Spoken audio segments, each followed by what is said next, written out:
So we are starting chapter 7, section 7-1 is graphing exponential functions, which we've looked at a little bit already. So we've talked about graphing different kinds of polynomial functions. You guys are good at graphing linear functions, quadratics, absolute value. We've done a little bit of exploring with cubic functions.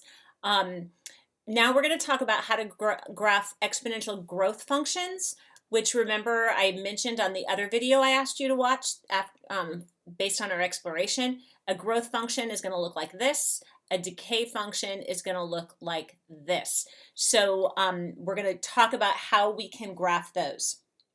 So vocabulary you're going to see: exponential function, exponential growth, asymptote, we're going to talk about that, a growth factor, an exponential decay, and a decay factor. So those are all terms that we will be using. So you'll notice that in this, the parent function, they just show as b to the x. What we did when we did our activity the last couple days we were looking at was y equals a times b to the x. So this is the same thing, except a is just 1. Okay, so the examples that we're going to look at today are just dealing with the value of a is 1. Now you'll notice that there are some things about this. First of all, it talks about it's continuous, which means there's no jumps or gaps. It's a one-to-one function, which you don't really have to worry about at this point, and it's increasing, as you can see here. What makes it increasing is this value of b right here is greater than 1, so we had an increasing function. The domain is all real numbers. The range is y is greater than 0. So these are things I talked about in the last video we just did. The asymptote. The asymptote in this case is going to be the positive x-axis, and what that means, as x gets more and more negative, the y value gets closer and closer to 0, but never actually gets there. So let me show you an example. If I were to do 1 times 2 to the x power, and let's say, let me set up, let's set this up here, auto. That's okay, let's do that. You'll notice that for values, like here, we've seen these values, so 2 squared is 4, 2 to the first is 2, but look what happens when when x is negative. We get these fraction values, but the smaller x gets, now this is 9.9 times 10 to the negative 4th power, so these values are really close to 0. So that's what's happening here, that's what we're seeing here. But it doesn't matter how far I go, it doesn't get to 0. So that's important to keep in mind here. So we will always have an asymptote with exponential functions. So for the parent graph, it's the y-axis. The y-intercept is 0, 1, because remember what I said here, the value of a is 1. Now, just like with other types of equations, we've had locator points. So we're going to use these for our locator points. First of all, this is just the y-intercept. Okay, so the y-intercept makes a very good locator point. So you would plot that point.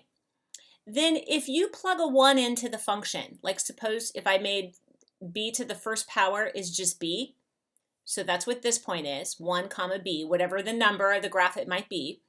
And then the other one is a negative 1. Remember what a negative exponent does. If I had 5 to the negative 3rd power, remember that what that meant was 1 over 5 to the positive 3rd. Remember, a negative exponent means reciprocal.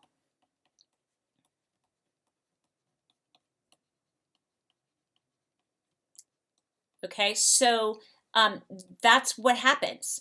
If you have a negative exponent, instead of a b, it flips it over. You have the reciprocal. So these 3 things we're going to use as locator points when we are doing problems. Okay, so for this first example, again, you can think of this as y equals 1 times 4 to the x, and we're asked to graph this and state the domain and range. So I'm going to use my 3 locator points. The value of b is 4. So my locator points are just 0, 1, because that's going to be the y-intercept, 1, b, and negative 1, 1 over b. Okay, if you need to write those down, it was negative 1, 1 over b, 0, 1, 1b. Those were the locator points. So then you can actually graph this function by just using those points. So 0, 1, 1, 4, -1, 1 over 4. So I would use those points, and then knowing the shape of the graph. I know that this is it's a growth equation. It's increasing because this value is greater than 1. So then I'm going to draw this in.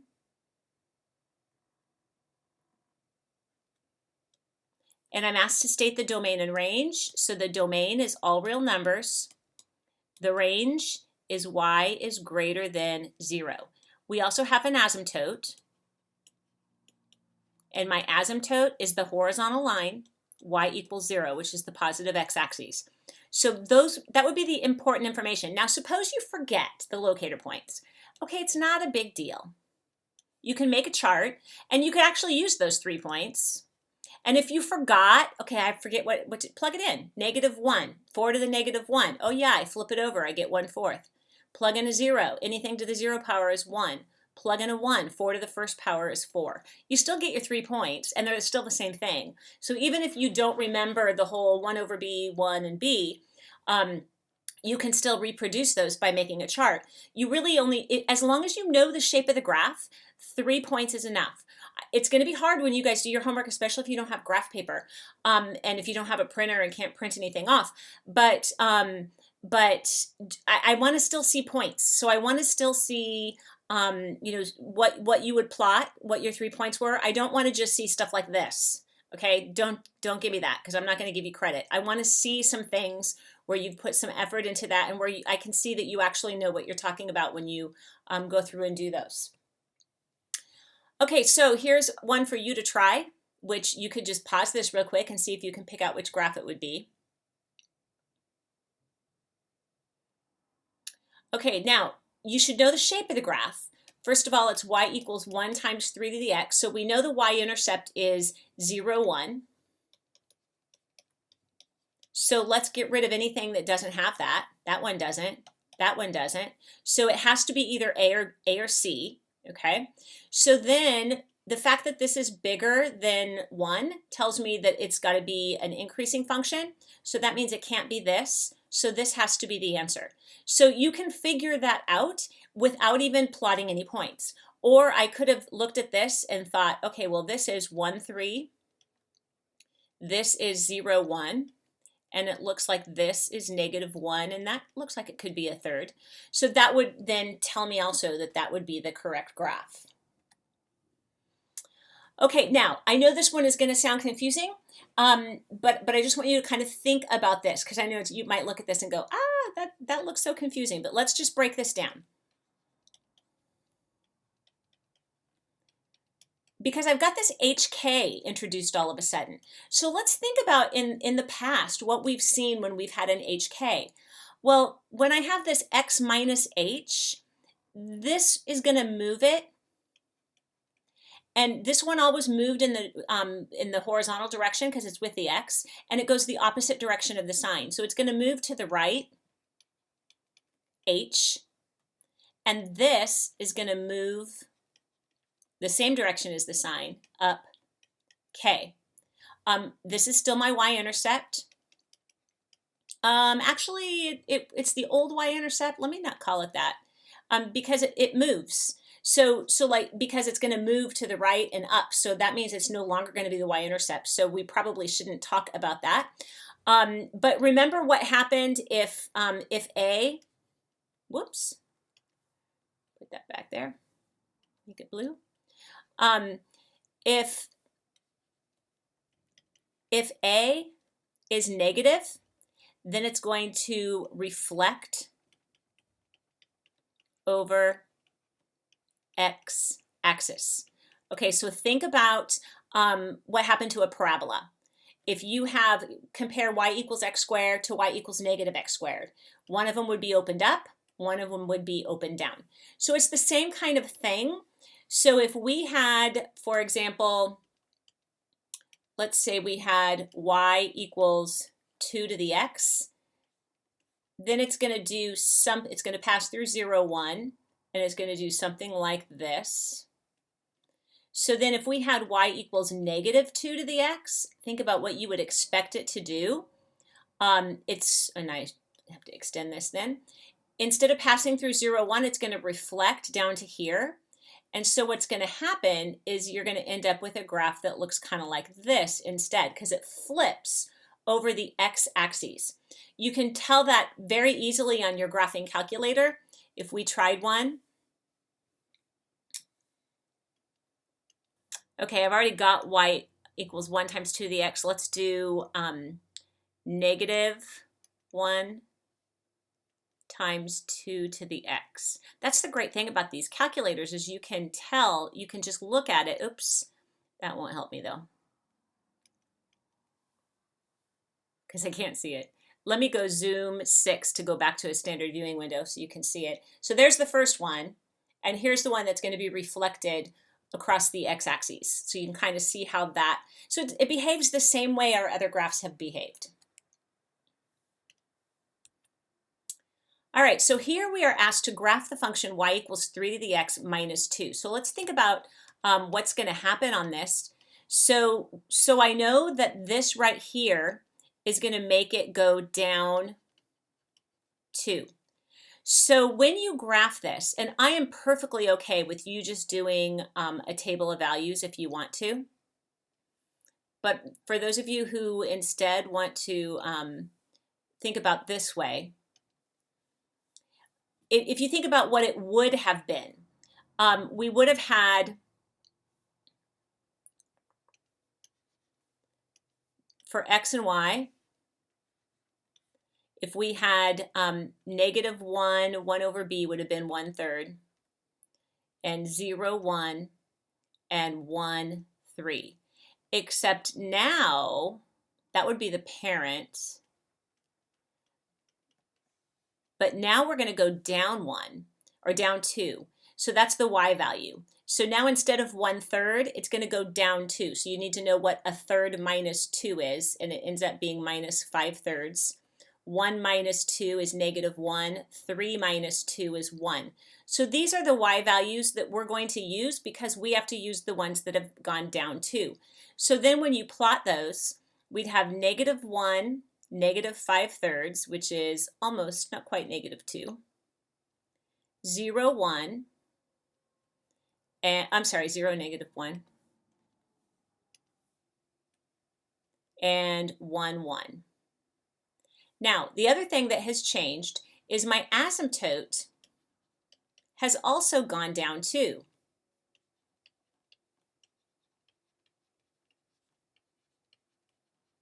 So that means instead of y equals 0, it's now y equals negative 2. So I'm going to draw in a dashed line to represent my asymptote. And now when I draw in my graph, it's going to look like this. And then I have a very good sketch. My domain is all real numbers. However, now notice my range has changed because now it dropped down 2. So now it's y is greater than negative 2. Can't be equal to because it's an asymptote. Now this right here, what I did might be too much for you. That's okay. You can ignore this completely. You can say, you can go to your graphing calculator and you can type in 3 to the x minus 2. And if you want, let's set up our table. As a matter of fact, I'm going to just set it up to ask an auto. So now if I type in a negative 1, it gives me this, which is negative 5/3. But even if you just saw this, negative 1.7 and approximated, I'm fine with that. Type in a 0, you get negative 1. Type in a 1, you get 1. So I'm okay with you doing a table of values with the negative 1, 0, and 1, plugging them in. However, notice that that doesn't tell you about the asymptote. So you are going to have to recognize that asymptote goes down 2 when you do that problem, and that the range changed. Next one, graph the function y equals 2 raised to the x minus 1.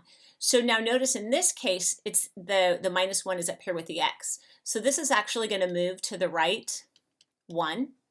But I'm going to use a table of values, so I'll clear this out.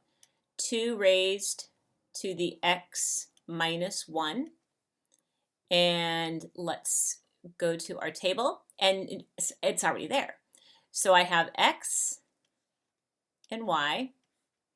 So we have negative 1, 0.25, it's the same as 1/4, I'm going to change that. 0 and a half, 1 and 1. And if you graph that, now notice that it has not moved up or down. Since it has not moved up or down, my asymptote will not change. So that's only going to change if it moves up or down. So negative 1, 1/4, 0, 1/2, and 1, 1. So when you look at this, and then your asymptote is still, because it didn't change, so it's still y equals 0, and you're going to draw it in with the shape that you know it has to be using those 3 points. Our domain is all real numbers. Our range is y is greater than 0. So the asymptote will only change if you have a k value that you're adding or subtracting to that. If it moves right or left, which is kind of hard to see, that it's, well, you can see this. The y, what was the y-intercept moved to the right one. It would have been 0, 1, and now it moved to the right one. So you can see that, but it's kind of harder. I'm just make a table of values with those and plot the points and draw in the shape, but be careful about the asymptote. All right, so see if you can pick one of these out. So what I would do on this one is focus on this. My asymptote has to move down 4. So can we rule any out? Yeah, I can rule that one out because that went up 4. This one, the asymptote didn't move. This one, the asymptote didn't move because it looks like it's at 0 still. And this one seems to be the only one that's right because you can see the asymptote right here. So you can get that answer very quickly, or without even having to graph it on a calculator or anything, or making a table of values. And here's another one. Now what I would focus on, even though we have a shift here, focus on this. Up 3, and I'm thinking about the asymptote going up 3. So it could be A, can't be B, can't be D because that only went up 1, can't be C because that went up 4. So notice how I didn't really even look at anything else except that. That's the easiest way to kind of pick out the correct graph if it's a multiple choice situation.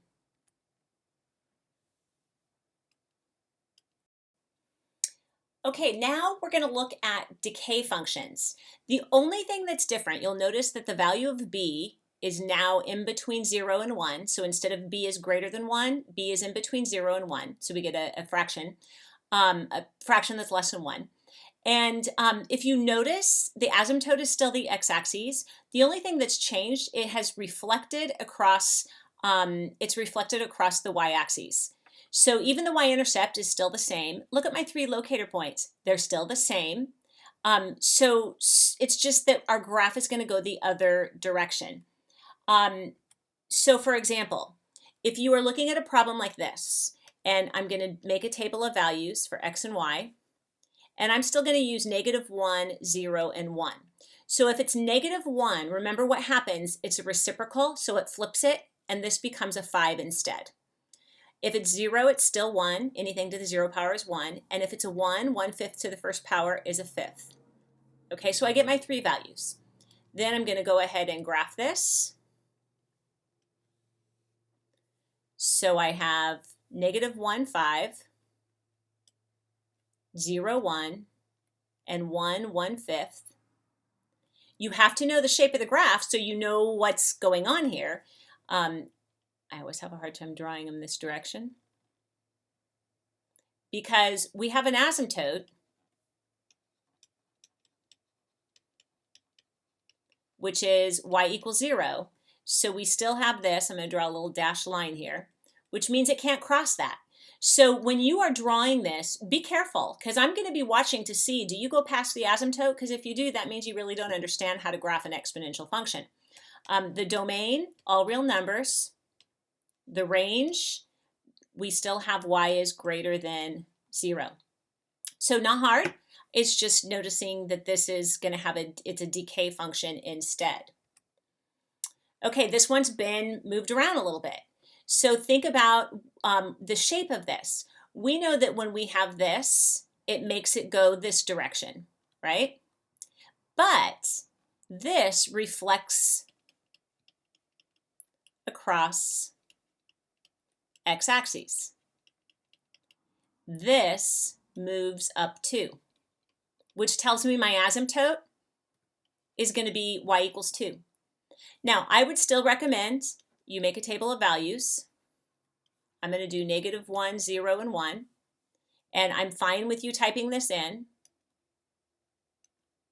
I'm going to use 0.5 just because it's faster.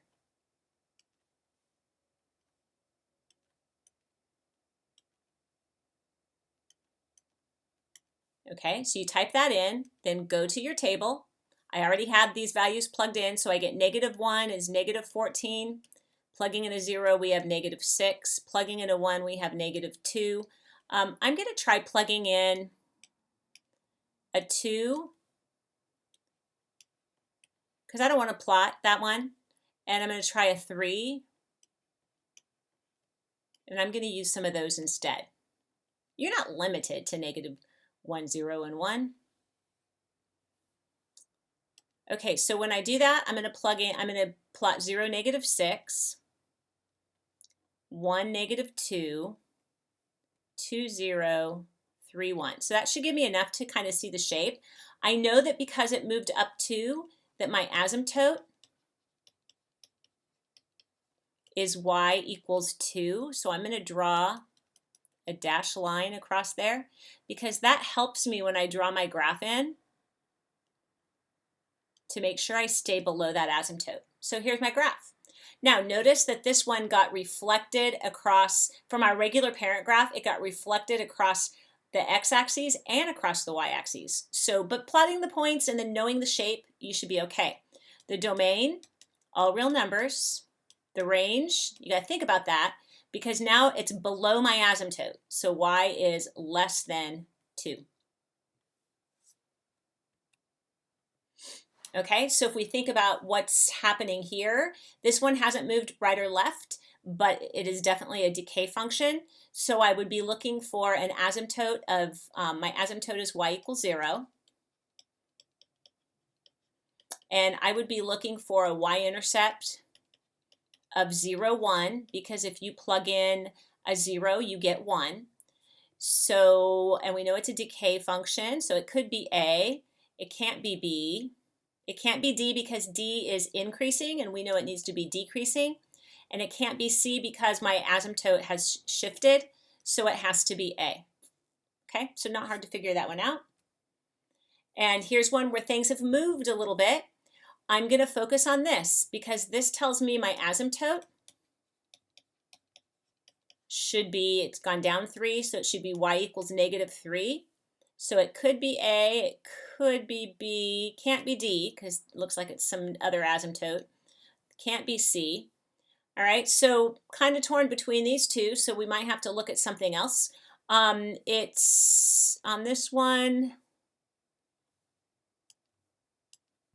I was going to go ahead and graph it, and then I thought, well, wait a minute, what if I just plugged in a 0 for x to find the y-intercept? But even that might be a little more confusing. So I'm going to go ahead and graph that, and if we do, we can kind of see what that looks like, and then we can tell it must be A. Okay, and that's fine. You can plug in some values and see that, but the point is using the asymptote can rule out a couple of choices that you know would be wrong. Okay, so I am going to be saving the word problems for another day. Today you'll be uploading notes. Tomorrow you will be doing an assignment where you actually have to graph some exponential functions.